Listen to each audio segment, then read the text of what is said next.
Are you like most professionals who haven't received training to meet the mental health needs of older adults? Well, this podcast is for you. Welcome to the Psychology of Aging podcast. I'm Dr. Regina Kepp. I'm a geropsychologist and founder of the Center for Mental Health and Aging. I created this podcast to give you tools and insights to meet the mental health needs of older adults. This is after 20 years of working with older adults in some of the largest healthcare systems in the United States. Each week, I share evidence-based tools that you can use with your clients starting today. And if you find the resources here helpful, check out our online continuing education courses at mentalhealthandaging.com. All right, let's jump into today's episode. This is a podcast episode inspired by the Golden Bachelor.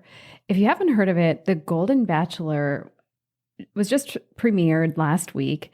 It's part of the Bachelor series. The Golden Bachelor follows Gary, who's in his early 70s from Indiana, and he is looking to find love again. He was married for more than 40 years, and his wife died unexpectedly of a bacterial infection in 2017, right after they retired and bought their dream home. It was incredibly tragic for him.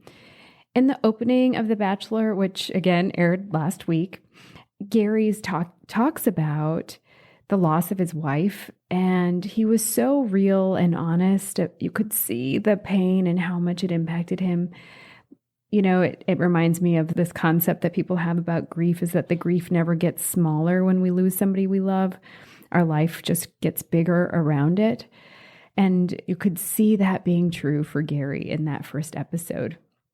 In the first episode, women appear and they are unique and interesting.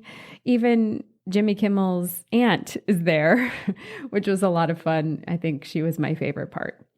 Anyway, this inspired me to make this podcast today on 3 common myths that we have about aging and sexuality and sexual health.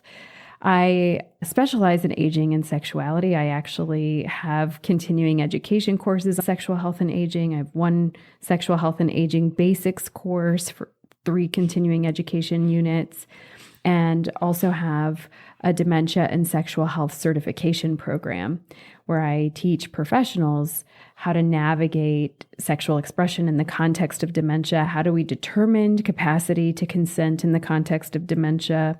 How do we identify hypersexuality from sexual expression that's healthy, and so on. That's only released once a year, but the other sexual health and aging basics course for 3 continuing education units is on demand, meaning it's pre-recorded and you can listen to it at any time. I'll drop a link in the show notes so you can check it out. All right, I want to start by asking you, what comes to mind when I say older adults and sex? What messages have you received about older adults and sex? Do your thoughts come with myths, taboos, personal beliefs, prejudices, negative attitudes, positive attitudes? Do your thoughts about sex differ between heterosexual men and women, same-sex couples, transgender or gender nonconforming adults? So we're going to dive into 3 myths. One of the most common myths that I hear about aging and intimacy: older people aren't interested in love or romance anymore. Haven't they grown out of that? I mean, I've heard this message so many times, and when I actually tell people out in the world that I specialize with older adults and sex and sexuality, many people will say, "Oh, I've never thought about that before. I've never thought about older adults and sex," or "I've never thought about people living with Parkinson's disease and sex," or people living with dementia and sex. Like all of a sudden age or disability or chronic medical conditions make it so we're no longer interested in intimacy, and that's not true. Let me share some statistics to debunk this myth. There was a big survey study done in 2018.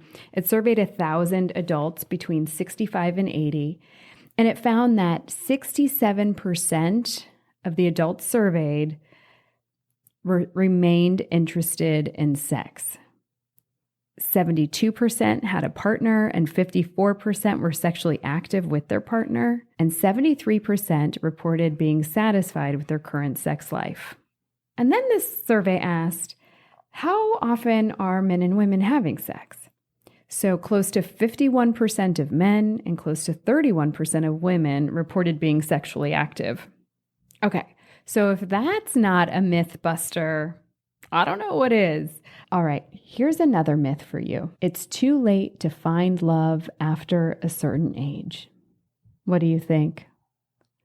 I think if you look around, you could find several examples in your own community, maybe even your own family, to debunk that myth.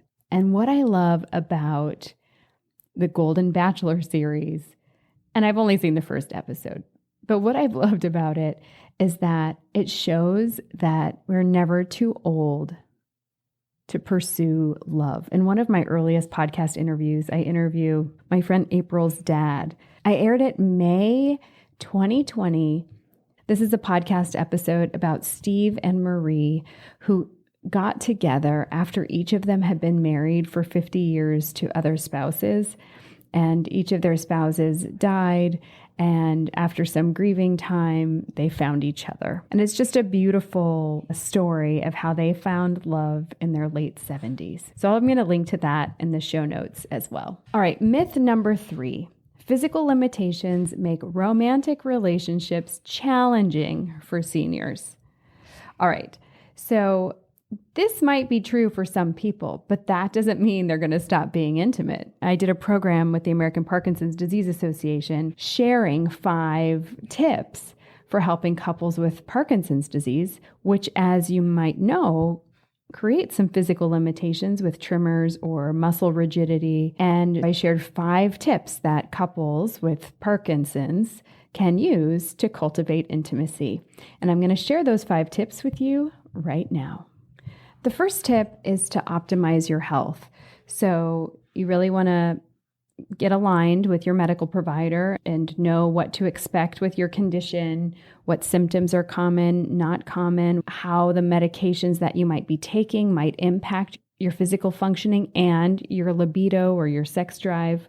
Also, nutrition is key to maintaining a healthy lifestyle and good sexual health, especially as we age. Exercise, diet, sleep, all of that is so important living with or without chronic medical condition. Also, it's really important as you're thinking about optimizing your health to get treatment for mental health concerns or support with adjusting to life-altering conditions. Let me also just say, when it comes to optimizing your health, it's really important that you take time to process all of the changes that are happening in your body living with a chronic illness, and also to grieve some of the losses and changes that are coming with that. That's part of being healthy, and that's also part of preparing your body and your mind and your soul for intimacy. So that's number 1, optimize your health. Number 2 is to schedule time for intimacy. So identify when you are at your best. So if you're the person living with a chronic illness, or your partner is, whoever it is, identify when you're at your best physically, emotionally, and energy-wise.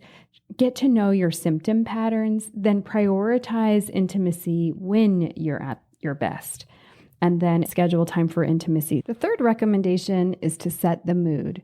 So light a candle, turn on music, remove distractions, create a sensual space. The fourth recommendation is to communicate. So you might do this by including your partner in your own process of coming to terms with adjusting to your medical changes, and ask your partner about what it's been like for them.